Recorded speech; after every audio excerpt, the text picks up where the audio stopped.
When I searched online, I found a great deal of interesting facts and information about the Philippine Church, celebrating its 500 years of Christianity. Yes, other than online searches, one can learn more about the vibrant Philippine Church and its faith journey. Hi, I'm JD Maher. Welcome to Shalom World's 500 YOC program in partnership with the Catholic Bishops' Conference of the Philippines. On this auspicious occasion of the 500th anniversary of Faith in Christ, Shalom World is going to telecast a 12-episode series, which will comprehensively highlight the 500 years of Christianity, its roots, its culture, fruits, and faith journey in the world's third largest Catholic country, the Philippines. Philippines, the third largest Catholic country after Brazil and Mexico. More than 90% of Filipinos are Christians. 80.6% are Catholics. The country is a cluster of more than 7,600 islands, a hospitable people with versatile culture and tradition.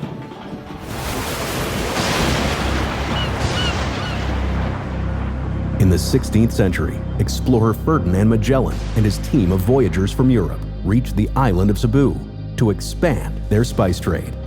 This has been marked as a milestone in the history of the country and its people. The Christian missionaries who accompanied Magellan on the Spanish ship spread the gospel in the Philippines.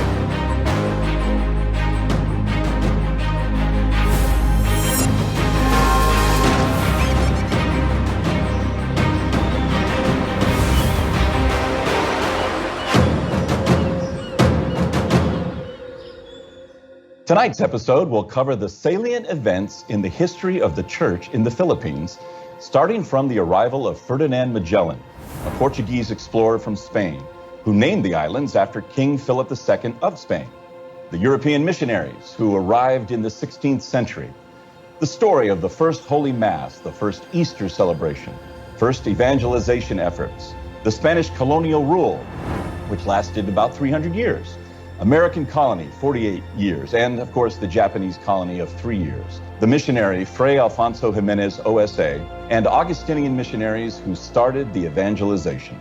Famous historian and Italian traveler Antonio Pigafetta wrote in his diary entries that on an Easter Sunday of 1521, March 31st, Father Pedro de Valderrama, the only priest in Magellan's crew, conducted the first Holy Mass in the Philippines. On April 14, 1521, about 800 natives were converted to Christianity. The same day, the first cross was planted in the Philippines, facing the sea. Now fast forward to 500 years after. On April 14, 2021, the anniversary of this monumental event, Pope Francis gave a special video message for the Philippines, "Keep the flame of faith alive." Well, it's time to explore the story behind the ingrained Catholic seeds of faith in the Pearl of the Orient Seas. To share the history and the faith journey, we have with us Most Reverend Marcelino Antonio Malabanan Maralit. Bishop Marcelino Antonio Maralit Jr., fondly called Bishop Juni, was appointed Bishop of the Roman Diocese of Boac on December 31, 2014, and was installed on March 17, 2015. A graduate of philosophy from St. Francis de Sales Major Seminary, he studied sacred theology from the Universidad de Navarra in Pamplona, Spain. He obtained his licentiate and doctorate degrees in ecclesiastical history from the Pontificia Università Santa Croce in Rome, Italy. He played roles for many years at the St. Francis de Sales Theological Seminary in Lipa as a priest, professor, formator, dean of studies, vice rector, and rector. We also want to welcome Dr. Jose Mario Bautista Maximiano. Dr. Jose Mario Bautista Maximiano is the author of the books 500 Years Roman Catholic Volume 1 and 500 Taong Cristiano Volume 2, which narrates the Philippine Church history in partnership with the CBCP in line with the celebration of the 500 years of Christianity in the country. He is also a regular columnist of the Inquirer newspaper and a social media influencer. Dr. Maximiano completed all his postgraduate studies with Latin honors. He earned his doctorate from the Universidad de Navarra, his MBA from the Graduate School of Business Ateneo de Manila University, his MA in Religious Studies from the Graduate School of University of Santo Tomas, Manila, and his licentiate in Theology, magna cum laude, from the Faculty of Sacred Theology, University of Santo Tomas. And what an absolute thrill it is to have both of you with us. Welcome, Bishop Juni and Dr. Maximiano to our program. Good day, JD. Magandang umaga po, Bishop Juni. The same here. Thank you very much, JD, and to Shalom World Production for having us here. I'm personally very excited because I've been teaching elementary school for 36 years. I'm a retired TV meteorologist. Education is my life. I'm very excited to welcome both of you to our panel. We're going to literally dive deep into the history of the church in the Philippines. So we start off, according to the historical documents of the church, the very first Holy Mass, as we mentioned, was celebrated on March 31st, 1521. It was an Easter Sunday. It marked the beginning of the church's history in the Philippines. So maybe you both can help us paint a picture of this. Let's elaborate on what you know of that day. We'll start with Dr. Maximiano. 1521, Pope Leo X excommunicated Martin Luther. And the Protestant Reformation was spreading throughout the northern part of Europe. Down south of Spain and Portugal, the Moors were reconquering. There's no way, by divine providence, that they can continue evangelization. So they have to go east. They have to cross the Pacific. Then they reach Latin America. Then they reach the Philippines, crossing the Pacific. This is the most beautiful divine providence gift to us. There was chaos in Europe, so they have to go to our place. If there were no chaos in Europe, they would not come to us. So when they arrived, March, Easter Sunday, they celebrated the Mass. Father Pedro de Valderrama celebrated the Mass. This is the very first time that the physical presence of Jesus, the real presence of Jesus, became alive in this part of the world by virtue of that Holy Mass. The sacramental presence of God became alive in our land for the first time. This is really a gift that we have carried within our hearts. And secondly, this is to understand that the universal redemption of Jesus happened 2,000 years ago in Israel, happened again in our very own land, in Leyte, Limasawa, Leyte, the island where the first Mass was celebrated. So it was applied to us. It became real. It became alive. And Limasawa, Leyte became the birthplace of Christianity in the Philippines. Well, and Bishop Juni, to me, after that first conversion, it said that over 1 million of the Philippine people were converted to Christianity. To me, I think about the language barrier, but I just think of the pure miraculous event. What are your thoughts on that? When we say about conversion, it wasn't an easy task when the first missionaries came. In fact, we're talking here of a divine intervention that sometimes, humanly speaking, one does not see immediately.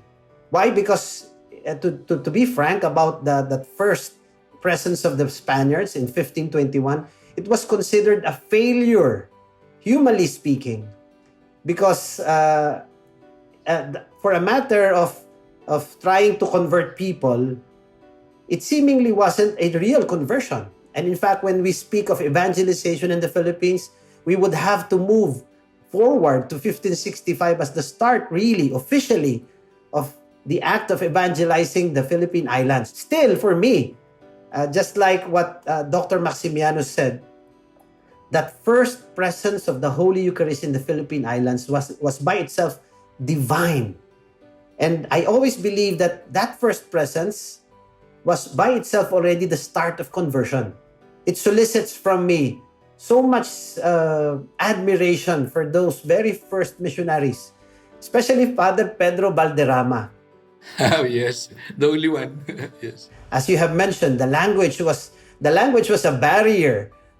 Truly enough, it was a barrier in one sense. But I always remind myself that with God there are no barriers. And in fact, the celebration of the Holy Mass was by itself the opening up of the Filipino people to faith. Because after that, the gifts that were given, even if Ferdinand Magellan died in the Philippines, and then the first group of Spaniards had to leave the Philippines, it doesn't matter. Why? Because what they left behind, specifically, two images. We're talking here of two images. One is the Santo Niño, and one is the image of our Blessed Mother. Especially the Santo Niño, which is the Holy Child's image. It still remains in the Philippines, an image of a holy child, which back then, most probably, they didn't even know who it was. And they did not understand fully what it represented for our faith, became an important icon of faith for them. And that's why even up to now, 500 years after, we still have that image in Cebu. So for me, that first event was truly an act of God, which was the beginning of faith in the Philippine Islands. Dr. Maximiano, that language, to evangelize, first the language barrier. So there's many challenges that we're talking about with the first missionaries who come to the Philippines. And just give us a little bit more insight about that language barrier and how that was tackled. There is something different that the Spaniards or the Spanish missionaries did in the Philippines. They did not impose Spanish as the language to the people. Yes, they were teaching people Spanish language, but they did not impose as they imposed it in Latin America.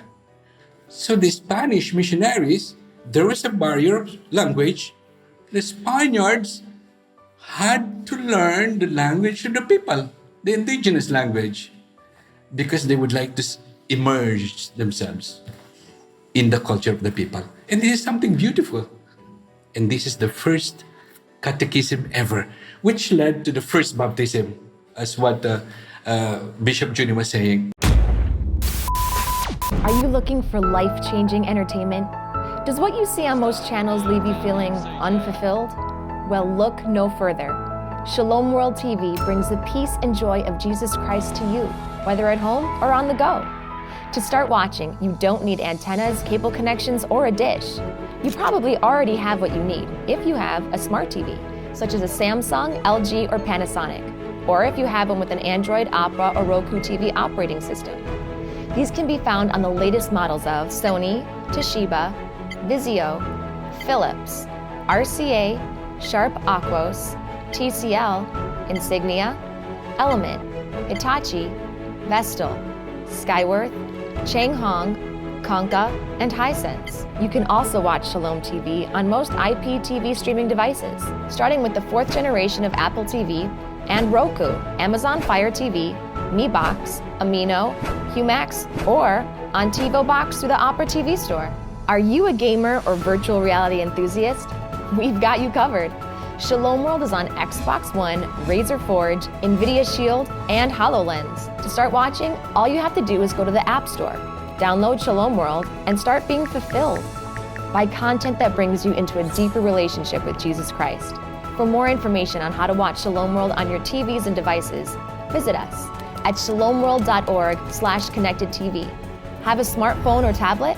Take Shalom with you wherever you go. Again, by downloading Shalom World from the App Store. If you prefer to watch from your Mac or PC, get the Shalom World desktop app. Or you can always watch from our website, shalomworld.org. And guess what?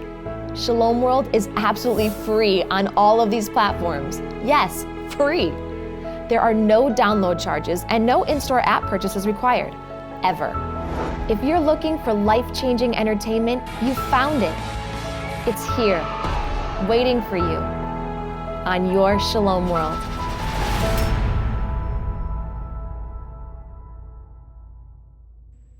Bishop Juni, then of course we know about the 300 years of Spanish colonial rule. Tell us a little bit about that time. How was the Philippines shaped during that 300 years in regard to the Catholic faith? In so many ways, who we are right now as a Filipino, not only as a Catholic, as a Filipino, those 300 years play a very important role. Remember, those 300 years is not the 19th century. We have more than 200 plus years of history that speaks of so many realities which shapes what the Catholic Church is. The first religious of the Franciscans, some of the Augustinians, they were the first ones to write the first grammars, the first dictionaries of our own languages. So the contribution is immense. Why? Because we still have our languages, our dialects, because we were respected in such a way. And that is the same reason why our liturgy, coming into the Vatican II, opening up to the use of your common language, your native language, we had no difficulty with that because basically from the very beginning, the faith was taught to us in our language. Second, it's not only on matters of culture, it's also on matters of the reality, for example, of education. The first schools, the first universities. So education was opened up. And in fact, the revolutionarios, they wouldn't have had their education if it was not for Catholic educators. Third, I would like to remind also our audience that the acts which are charitable acts in the Philippines were also done by the first Catholic missionaries. And in fact, the first hospitals, the first orphanages, they were all made by the first Catholic missionaries. And the last, for more than 200 years, the same friars were the first to evangelize us, were the first defenders of the poor in the Philippines. They were the very first ones to practice social justice in as much as the society is concerned. They were with the conquerors, of course. That's how they were seen. But when the encomienda system of the Spaniards were being imposed in the Philippines, and there were a lot of abuses from the first Spanish conquistadores towards the natives, the ones who were in the middle defending the natives were the Spanish friars. I always say that this is a reality in the Philippine church, that the church remains to be a voice when it comes to social justice, when it comes to acts of charity. The biggest institution of charity in the world is the Catholic Church, also in the Philippines. Okay, so let's transition toward the revolution. I mean, the years toward the end of the 19th century was marked with turbulence of what we've mentioned before, the revolution. It put kind of an end to the Spanish rule, of course. Dr. Maximiano, let's talk about the circumstances that the church found itself in at the time. What would you say? How was it able to transition under the Spanish colonial rule and then moving into eventually the American regime? The first thing is the Philippine Revolution of 1896. Many of our intellectuals, what we call ilustrados, were Masons. They have made decisions to go against Catholic Church. Rizal, Bonifacio, Aguinaldo, and all those propagandists who were in Spain, and they were young people, and they were really inspiring people. As a matter of fact, there was a story that when Jose Rizal came over for a vacation, and he was teaching his friends, those friends afterwards would not want to go to Mass. So there was this gradual destruction of what the Spanish missionaries had done in the Philippines. And that is the bottom line of what propaganda movement is that led to the revolution. Remember, there are two things in the revolution. One is ideological revolution, which separated us from Spain. And the second problem was religious revolution. And there was this Gregorio Aglipay, a Filipino priest, who was chosen by Aguinaldo to really become the chaplain of the soldiers, the Filipino soldiers, and eventually took over several of the churches in the Philippines that were managed by the Spanish missionaries for 300 years. And Aglipayanism was having some kind of influence among the people. So these two problems are problems when the Americans arrived. So if I will have to say, there was really an organizational disarray. Number one, we were under the Patronato Real, and the Catholic hierarchy was under the Spanish monarchy. But it is ended. So the Vatican has to come in. Number two, confusion among the clergy. Are we going to join the independent church, the Aglipayan church, because we are Philippines first? Or are we going to remain loyal to the Pope because we are Catholic priests and shepherds first? Three, confusion among the laity. You know, during these people, there were three shepherds and opposing shepherds: Aglipayan priest, Catholic clergy, and the incoming Protestant ministers. You can just imagine how confusing it was for the laity. And the fourth problem, which is a real problem, funding. No more Patronato Real, no more funding for missions, for expansions of parishes, for schools. And the Vatican has to make arrangement with the American government. How do we have to solve this logistic problem? Bishop Juni, what would you add as far adding on to what Dr. Maximiano has mentioned about the church's perspective from that transition period from Spanish colonial rule to the American regime? The reality of the Aglipayan church, it still showed for me and demonstrated that the revolution was not really totally anti-church.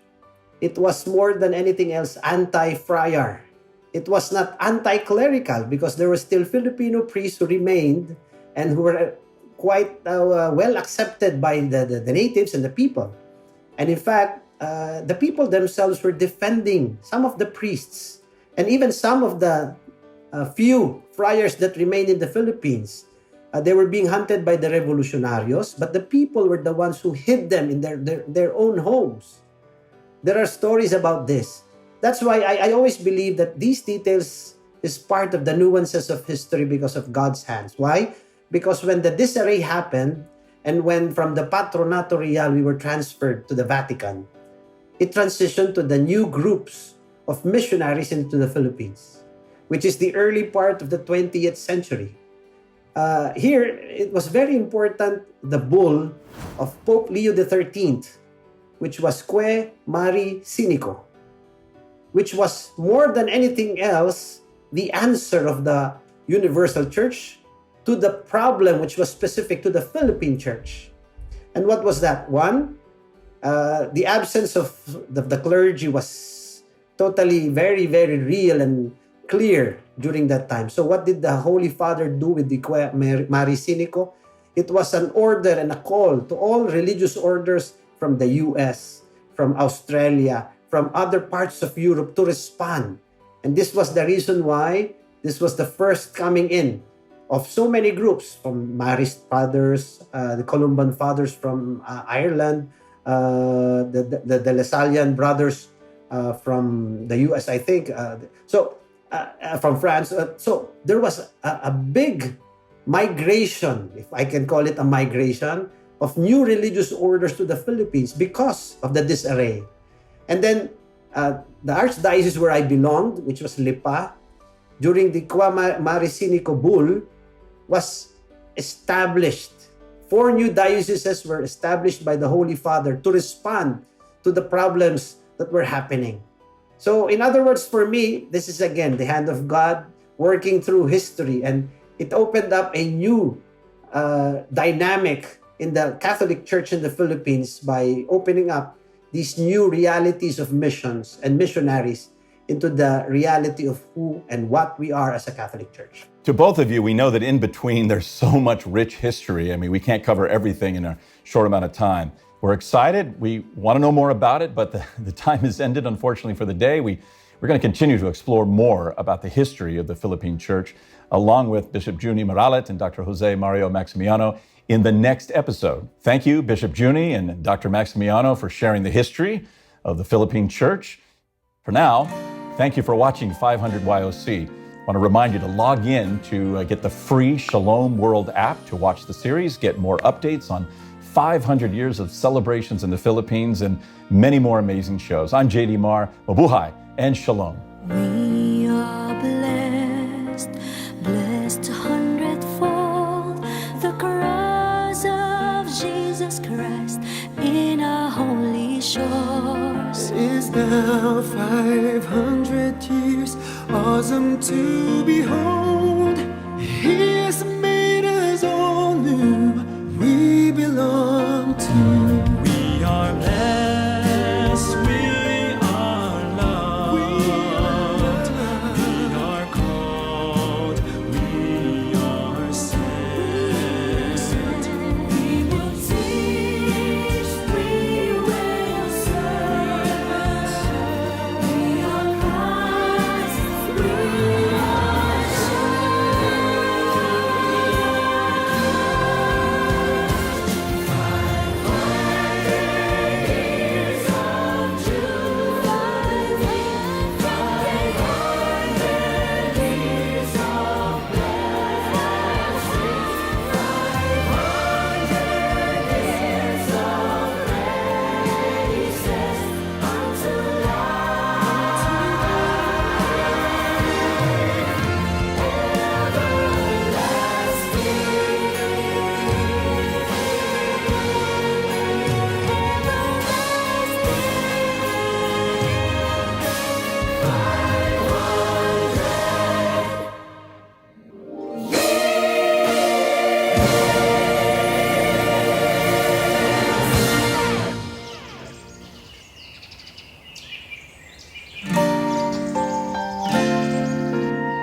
Are you searching for answers?